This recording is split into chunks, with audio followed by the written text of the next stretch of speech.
बिस्मिल्लाहिर्रहमानिर्रहीम। जब भी हम लोग कोई काम स्टार्ट करते हैं तो उसके लिए ज़रूरी होता है कि हम लोग जो है वो फ्रेमवर्क को फॉलो करें। अगर हम लोग फ्रेमवर्क को फॉलो नहीं करेंगे तो हम लोग काम कभी नहीं कर सकते। इसीलिए इम्पोर्ट एक्सपोर्ट का एक पूरा फ्रेमवर्क है जिस फ्रेमवर्क को फॉलो करना बहुत ज़रूरी है। अगर हम लोग उस फ्रेमवर्क को फॉलो नहीं करेंगे तो हम कभी भी इम्पोर्ट एक्सपोर्ट का कारोबार सही तरीके से नहीं कर सकेंगे।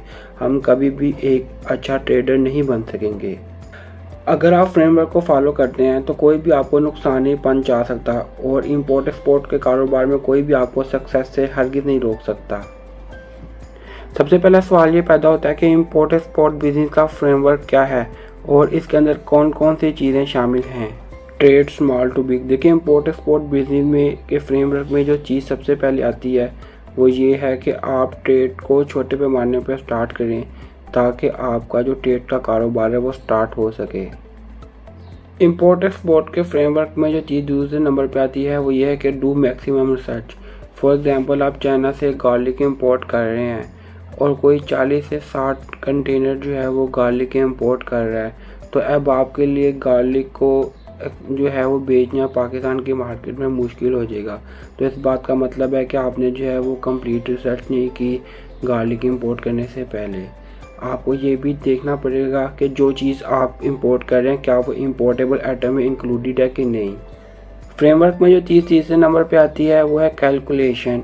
आपको इंपोर्ट एक्सपोर्ट के कारोबार में अपने क्लाइंट को राइट एंड प्रिसाइज कैलकुलेशन करके देनी होगी। फ्रेमवर्क में जो चीज़ चौथे नंबर पे आती है वो डॉक्यूमेंटेशन है।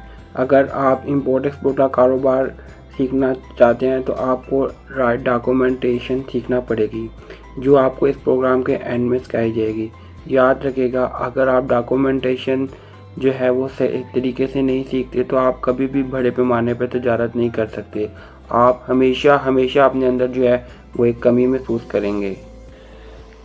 प्रॉपर डॉक्यूमेंटेशन सीखने के बाद आपको जब भी आप कोई चीज़ इंपोर्ट कर रहे हैं आपको इस बात का ध्यान रखना पड़ेगा क्या वो जो प्रोडक्ट है वो इंपोर्टेबल है कि नहीं है। अगर आप कोई सी चीज़ को एक्सपोर्ट कर रहे हैं आपको ये देखना पड़ेगा क्या वो प्रोडक्ट एक्सपोर्टेबल है कि नहीं है। देखिए, अगर कोई चीज़ इंपोर्टेबल नहीं है, गवर्नमेंट ऑफ पाकिस्तान ने उसके ऊपर बैन लगाया हुआ है, आप उसको इंपोर्ट करते हैं तो गवर्नमेंट जो है उन प्रोडक्ट को सीज कर देगी और आपके जो हैं वो $1000 जो हैं बेस चले जाएंगे। तो सबसे पहले जब भी आपने किसी चीज़ को इंपोर्ट करना है तो आपने ये देखना है क्या वो प्रोडक्ट इंपोर्टेबल है कि नहीं है।